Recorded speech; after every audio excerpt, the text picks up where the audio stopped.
61. Siapa jawab 61 tadi? Ada 72, ada 73, saya 71. Kita sebut segala 61, 71, 73 tu tahun Masihi. Ini mak hijrah lah ni. Kalau 71 saya ni, tahun hijrahnya dah 73 plus. Kalau orang yang 73 tu dah 75 plus tu. Sedarlah diri 75 ni macam mana? Bermakna kalau kita letakkan tahun hijrah tu asas umur kita, barulah kita terasa kita dah cukup tua. Nabi 63 tu tahun hijrah, tahun Masihi sekitar 61.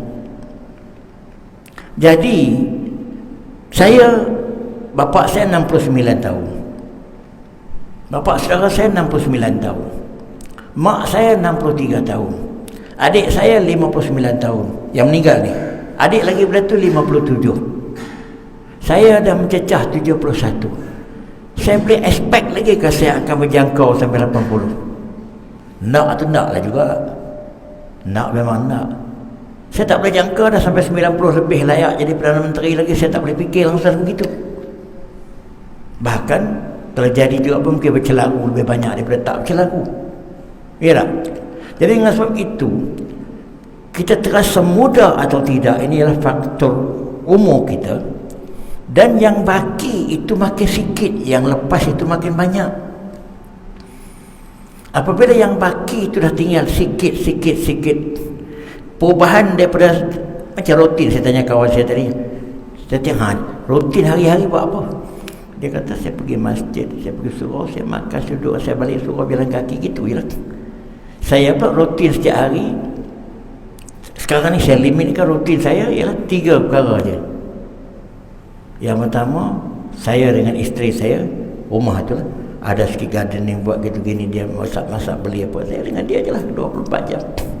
PKP ni lagi-lagi intim. Itu yang pertama. Hubungan pun kita bertambah akrab kerana saling memerlukan. Yang kedua, bolak-balik ke masjid surau lah. Apabila lepas PKP dah dilonggarkan, sama ada saya pergi ceramah atau pergi solat. Yang ketiga, bolak-balik ke hospital. Sebulan sekali dia gitu. Itu rutin biasa yang saya masuk diary tetap. Yang lain-lain itu dah sampingan. Ziarah kawan-kawan pun dah tak boleh dah. Bahkan kematian yang berlaku dengan banyak waktu ni pun tak pergi ziarah. Jadi apabila gitu, kita continue buat benda ni setiap hari. Malam ni kita balik, kita tidur. InsyaAllah pagi besok kita bangun balik, sambung rutin itu. InsyaAllah kita sambung balik itu. Apa kita punya persepsi kepada proses ini semua? Saya nak tanya, apa kita punya tanggapan kepada benda ni semua? Apa benda ni? Saya menganggap itu kita meneruskan perjalanan kita ke satu destinasi yang kita akan sampai, cuma entah bila, entah bagaimana. Itu saja.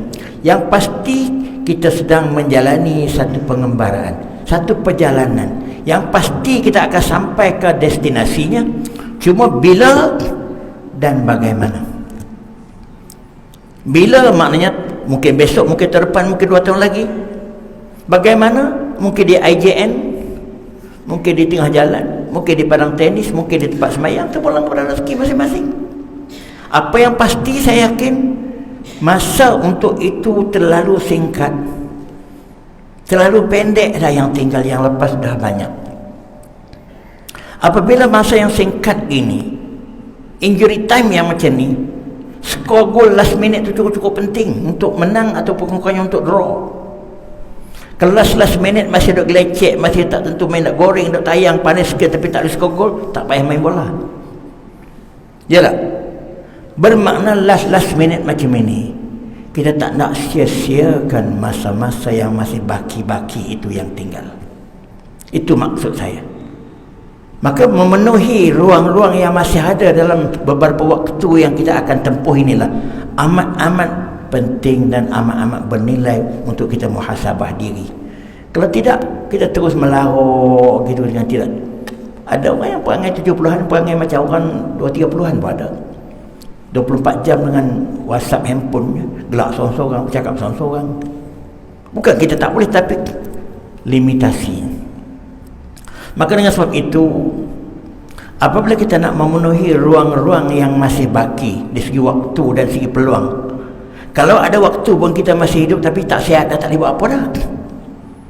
Ditambah pula dengan nyanyuk, dengan apa semua, lagi-lagi tak boleh. Dan kita pula berdoa untuk panjang umur. Kebanyakan kita berdoa untuk panjang umur. Tuan-tuan sedar tak apa yang menunggu kita waktu kita panjang umur? Nyanyuk, sakit, menyusahkan anak-anak menantu, kalau suami menyusahkan isteri. Itu yang sedang menunggu kita bila kita tua. Yang itu yang kita tunggu, nak panjang umur, mana kita nak pergi ke situ.